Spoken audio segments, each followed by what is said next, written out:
have you heard of the legend of the killer bunny? This innocent looking creature might look harmless, but trust me when I say this, he's not, and he will kill you. So, how was this vicious young rabbit created, and why does he hate you so much? Well, here's the story. It all began centuries ago on a mountaintop during a heavy snowstorm, and somehow a young white bunny was separated from his herd, and so he was dying, as he was only a few months old, and so he didn't have enough fur to shield himself from the sheer cold. But luckily, in the distance, he saw light. He thought this could be a fire that could potentially keep him warm, and so quickly he jumped his way over to it, using the very limited energy he had left. And well, sadly, it wasn't a fire, as it was actually a pillager outpost. However, this young bunny didn't know that, and just thought that this building was somewhere where he could stay sheltered for the night. And so, not knowing the danger of the pillagers, he walked inside, and instantly he felt warmer, as the torches in the room just expelled heat, and so he was going to survive now. But just as he was about to get comfortable in the corner, ready to sleep for the night, he began to smell something. It was the smell of baking potatoes. It was magical. He loved potatoes, and so thinking that he may be able to get some freshly baked potatoes, he began to wander towards the scent, and it led him down the secret basement of the outpost. And although it was quite dark and scary there, he didn't stop, as he wanted those potatoes, and so he kept going further and further down in this basement, when after a few minutes he reached the room. This must be where the potatoes were being baked, and well, they were, but there was something more than just potatoes being baked, and well, what it was traumatized the young rabbit, as those potatoes were being baked, yes, but so were carrots, and so were mushrooms, and so were rabbits, as there was an evoker standing there by a cauldron holding a bowl. The white bunny knew what was going on, as the evoker was making rabbit stew. And so terrified, the bunny tried running away, as he didn't want to see his friends being put into a bowl and eaten. However, that evoker cooking his meal quickly spotted the bunny trying to run away, and so he ran after him. And well, as the evoker was a fully grown being, not a child like the bunny was, he quickly caught up with him, and so he splashed the bunny with a magical potion. Oh no, the bunny thought this was it. He was going to be killed and eaten, and as his consciousness faded away, he was certain that this was his end. But a few hours later, he woke up. He wasn't dead. This was great, but he was locked up in a cage. That was bad. And so he tried breaking out, but his small teeth were too weak, as the cage was made from solid iron bars. And so all his breakout attempt achieved was just making loud sounds, which only caught the attention of the evoker, who ran over to the cage and began speaking condescendingly to the bunny. Well, little one. Look who finally woke up. I hope you're ready, as you're going to be my little experiment to see if there are any consequences for seeing the dead. Then after that, I'm going to eat you for lunch in a sub. He was terrified. He didn't want to just become some sort of test subject for an evoker, and he definitely didn't want to be a filling for some sort of sandwich. And so he tried hiding in the corner of the cage in an attempt to just hide himself and have more time alive. But then the evoker opened the top hatch and splashed down a potion. This was bad. This was probably going to kill him. But wait, he could probably jump through that hatch. And so without even thinking, he attempted that jump, as this could be his only chance for freedom. And it was successful, as he got out of the cage before the evoker could even close the lid, and so he was temporarily free. And so before he could be recaptured, he just started running as fast as he could to get away from the evoker, and burrowed his way into the snow nearby. The evoker tried running after him, but the bunny was just too quick, and so he was safe. But he wouldn't be safe for too long, as he had just jumped into a pile of powdered snow, and so he was beginning to freeze. He didn't know what to do, as he couldn't jump out. He was trying to resist the powdered snow to get out, but he had no success. But it was at this moment when he thought he was going to die that he remembered the age-old saying for rabbits. If stuck in the snow, the best option is to just get down low. And so remembering that, he stopped resisting the flow of the powdered snow and allowed himself to sink. And once he had sunk to the floor, he saw a hole in the ground. And so he swam his way over to it as it led him to a rabbit warren. Okay, now he was safe, as now all he needed to do was to just find the exit of this rabbit warren and then find a way of reuniting with his family. But just as he was starting to have some hope, he began just feeling off. It must have been that potion that the Evoker splashed onto him, and the effects must only be coming through now. This could be bad, very bad, and so he closed his eyes, bracing for it, when, for some reason, he began having visions. It was very strange, as he could see another young rabbit, and it was in an oasis, within a desert, next to a village. That looked nice, he thought.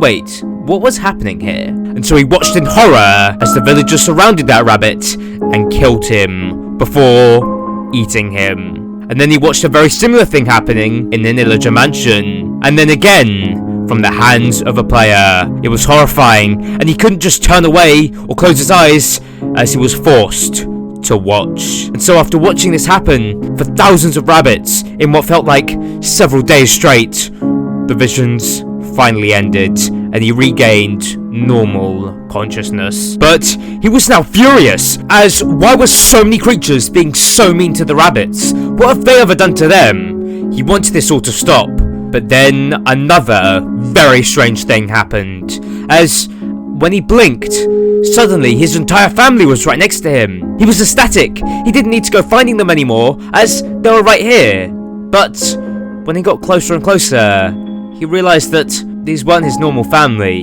Instead, they were all just ghosts. And then they spoke in unison. We were the rabbits due. Please get revenge on the illagers and the villagers. They've been mistreating us for far too long. It's your duty to free all the rabbits, as you have the power to. Please don't disappoint. And then the rabbit blinked again, and the entire family had just vanished.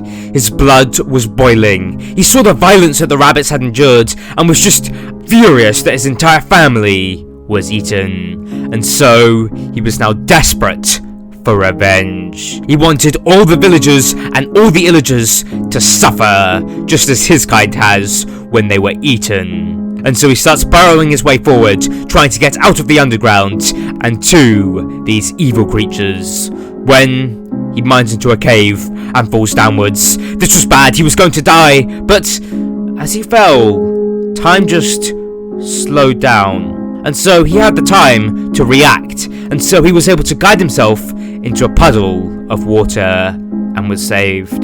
That was weird. He shouldn't have been able to do that.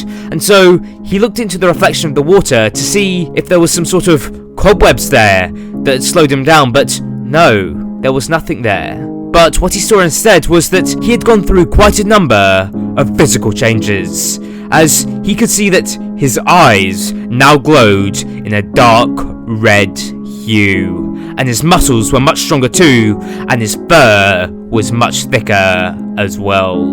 That was all very strange. Maybe that potion had given him all of these strange effects, but regardless of how he got them, it gave him quite a confidence boost, and he now believed that revenge was going to be much easier. And so he followed the light to get out of this cave and began on his search for a village. And it only took him a few days when he found his first village. This was going to be victim set number 1. And so he made his way into the village, acting all innocent, like all other rabbits did, as he didn't want to draw too much attention to himself, before a butcher came up to him, trying to lure him away when he made his move. And so he jumped into the air and began punching that butcher, and it only took a few hits with his newfound strength before he was able to kill that villager. All the other villagers within that village heard this and all ran over to see what was happening. But that would prove to be a very bad idea for them, as all the villagers that ran over to him were also killed, as that bunny was just far too strong for any of them to fight back. And another bonus was that he was just far too small for the iron golem to attack, and so the villagers couldn't defeat him. This felt great, as he was finally serving justice for all of those eaten rabbits. And so after massacring that entire village and setting all the rabbits free, he moved on to the next village and did the same thing. And then he went to the next village, and the next, and the next, and the next, and he even went to a few illager mansions as well, punished them for eating rabbits as well. But as there were never any survivors from any of the bunny's attacks, the villagers only saw the after effects of his attacks, and so there were tens of thousands of mysterious deaths, where the villagers just had to speculate on what happened. But eventually, some villagers very luckily saw the attacks from this bunny and were able to escape to safety, and so they would try spreading legends about him. But at first, no one believed those villagers and the legends they were saying, because how could a bunny do that? It's just a small little rabbit. But then when more and more villagers began surviving the attacks, and they all told the same story about an evil red-eyed white bunny killing an entire village, the story suddenly became increasingly valid. And so soon, a name was given to this evil rabbit that ravaged their society, as they called him the Killer Bunny. But there were still some doubters who thought that all of this was a lie, and so they just continued to live their lives as if nothing wrong was happening, and that all of those deaths must have just been from some sort of zombie outbreak.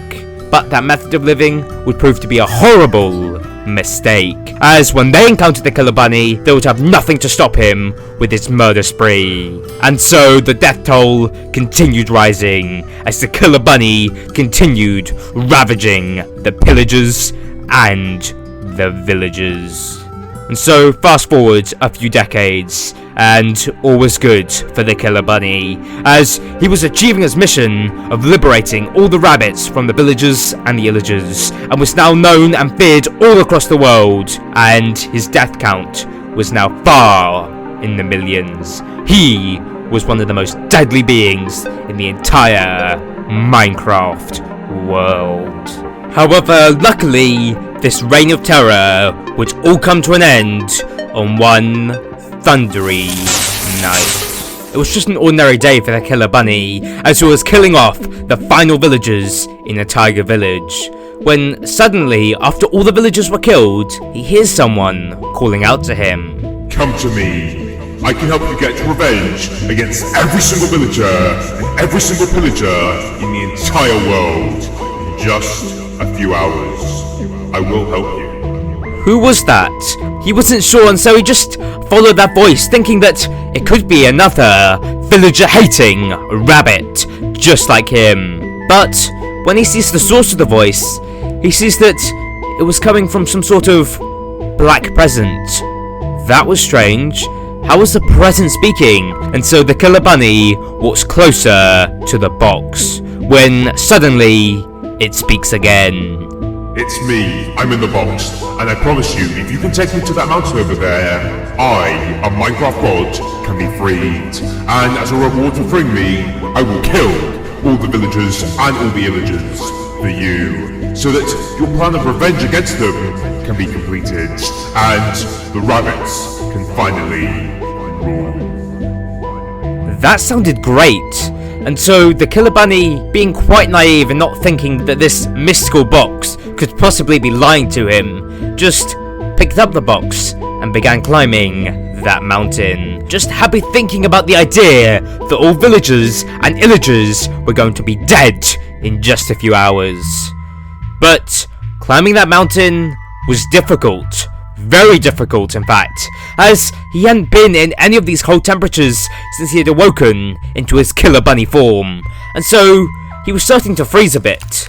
But that didn't matter to him, as he was determined to get this being in that box freed so that all of those evil beings could die. And so he kept on going and going and going, and he was almost at the summit, ready for them all to die, when he froze to death and the present dropped to the floor.